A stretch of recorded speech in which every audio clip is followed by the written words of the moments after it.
주님께서 여러분과 함께 마르코가 전한 거룩한 복음입니다.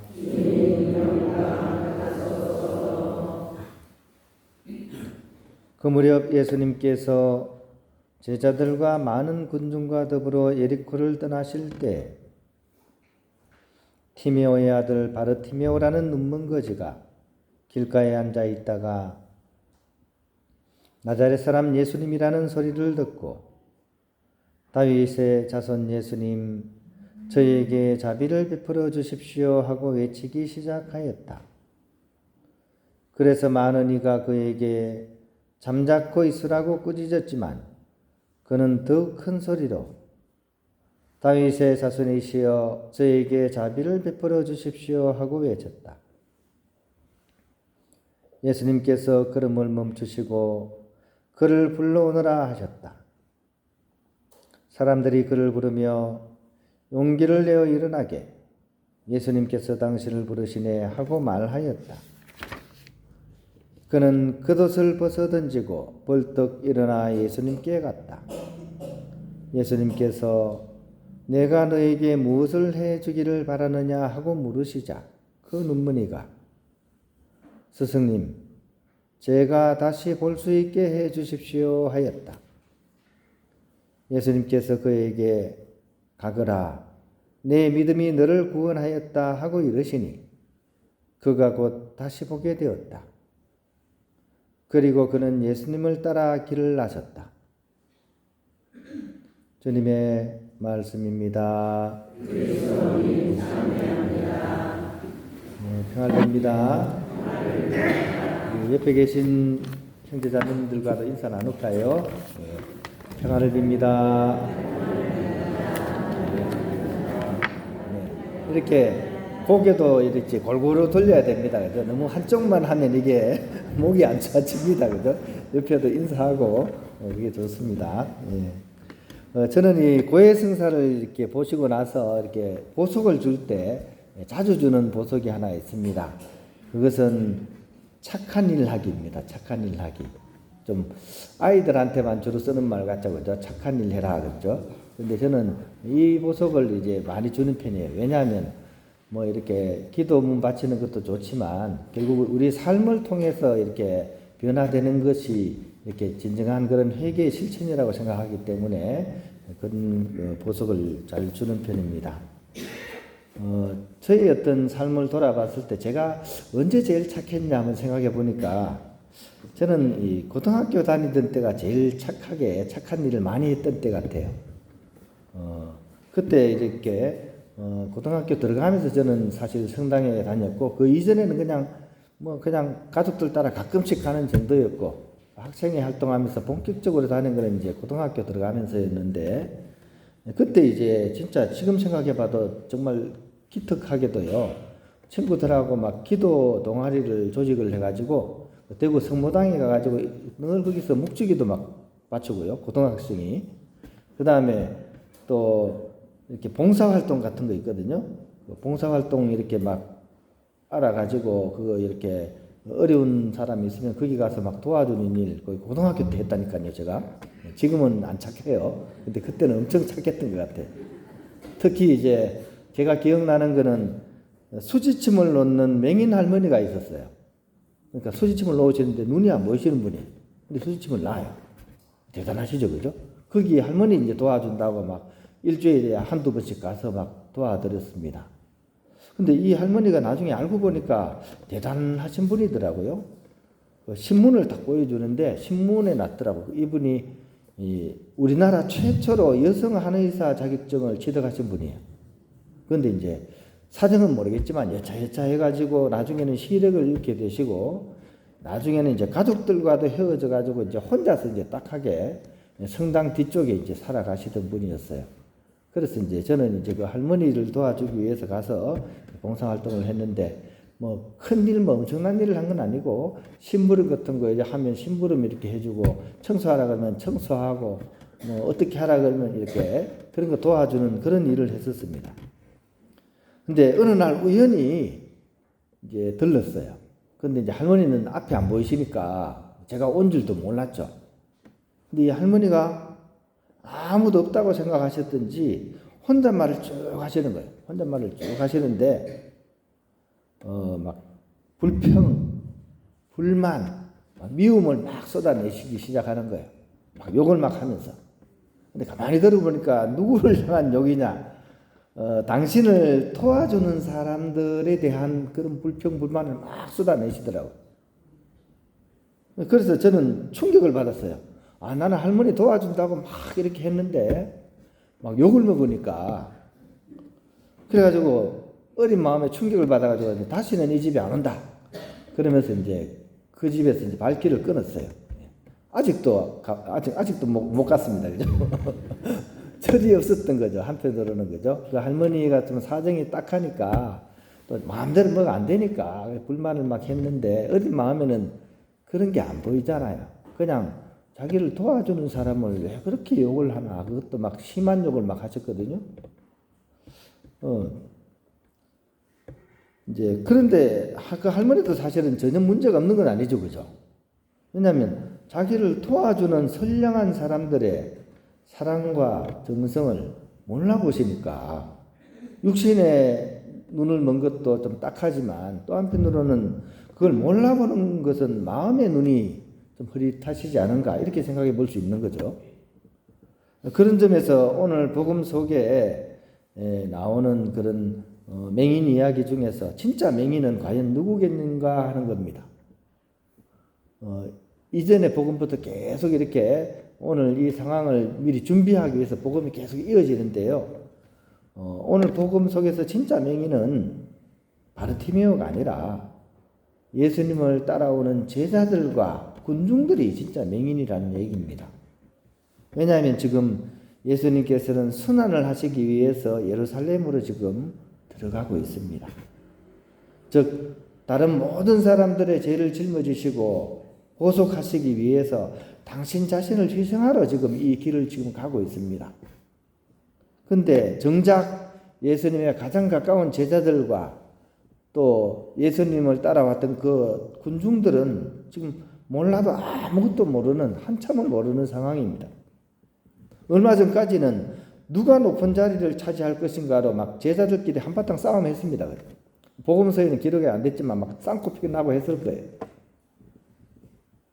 이들은 예수님께 고백을 했지만 사실 고백을 한 사람들이 아니었고 예수님을 믿는다고 했지만 사실 믿지 않았고 예수님을 따라가지만 실제로 그 마음은 예수님을 따르는 사람들이 아니었던 것입니다. 바로 이들을 일깨우는 한 사람이 오늘 복음에 등장합니다. 이름은 바르티메오입니다. 근데 이분은 맹인이지만 맹인이 아닌 사람이었습니다. 왜냐하면 진정한 길과 참된 진리와 영원한 생명을 놓치지 않으려는 그런 굳센 구두자의 모습을 이 바르티메오가 지니고 있기 때문입니다. 오늘 복음을 우리가 다시 한번 회상하면 좋겠습니다. 예수님이 다 왔다고 하니까 사람들이 막 예수님 따라서 막 구름처럼 모여들었습니다. 이 사람도 예수님 소문을 들었고 기다리고 있었습니다. 예수님이 가까이 온다는 기척이 느껴졌을 때 즉시 큰 소리로 외칩니다. 다윗의 자손이신 예수님 저에게 자비를 베풀어 주십시오. 간절한 마음으로. 근데 사람들이 뜯어 말립니다. 도와줘도 시원찮은데 잠자코 있어. 주위 사람들이 다 말립니다. 더욱 큰 소리로 예수님을 부릅니다. 그러자 이제 예수님께서 그 소리를 듣고 이제 그를 이제 오도록 이렇게 불러줍니다.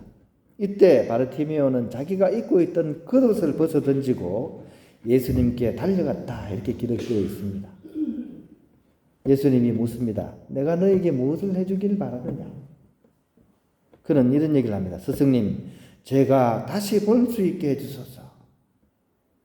이 얘기를 듣고 예수님께서는 너의 믿음이 너를 구원하였다.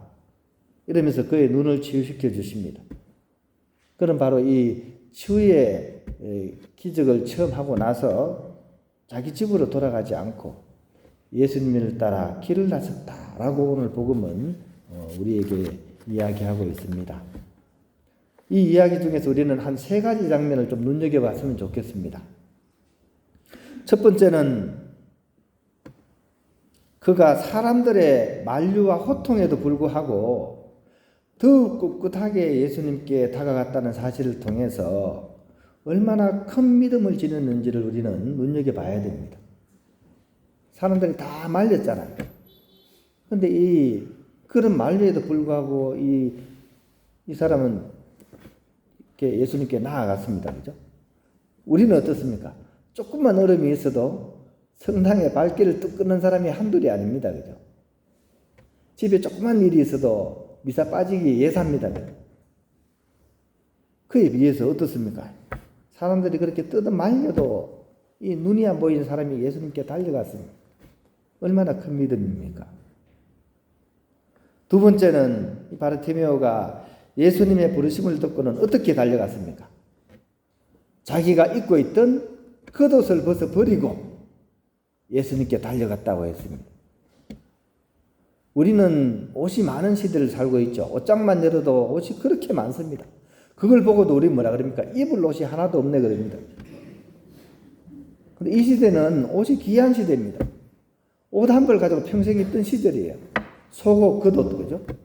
근데 이 바르티메오는 그야말로 어떻게 보면 그린 신세 아니겠습니까? 자기가 입고 있는 이 겉옷은 자기 재산 목록 1호입니다.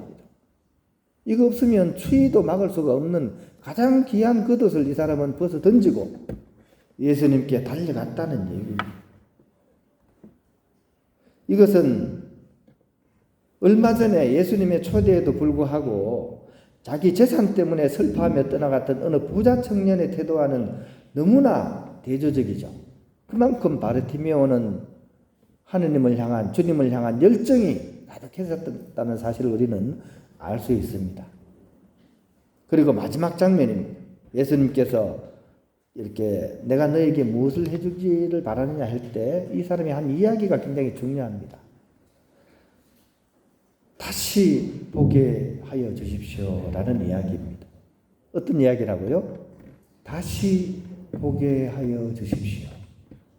해석하기 나름인데 다시 보게 해달라는 얘기 뭡니까? 이전에 봤다는 얘기입니까? 안 봤다는 얘기입니까? 이전에는 봤다는 얘기죠.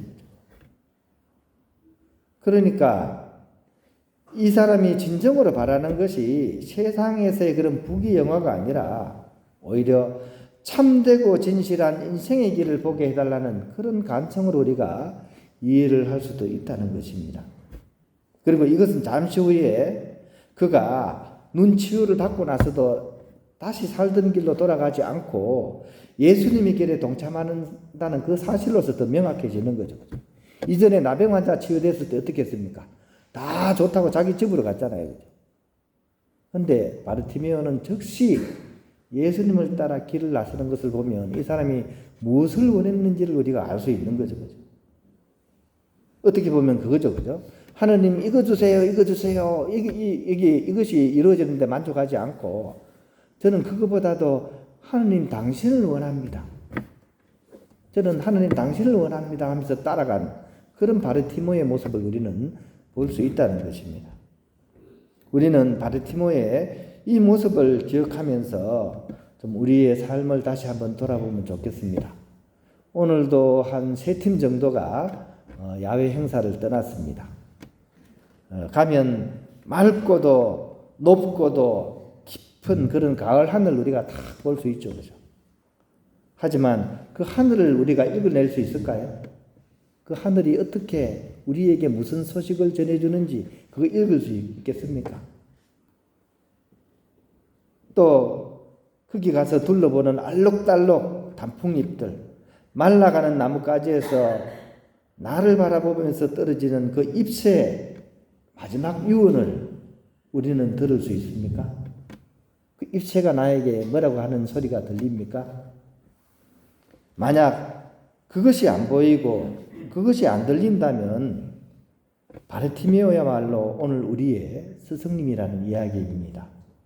왜냐하면 그는 큰 믿음과 열정과 참되고 진실된 그런 인생길에 대한 투신을 통해서 주님께서 가신 길, 또 거기에 담긴 진정한 생명의 빛을 맞이할 수 있었기 때문입니다.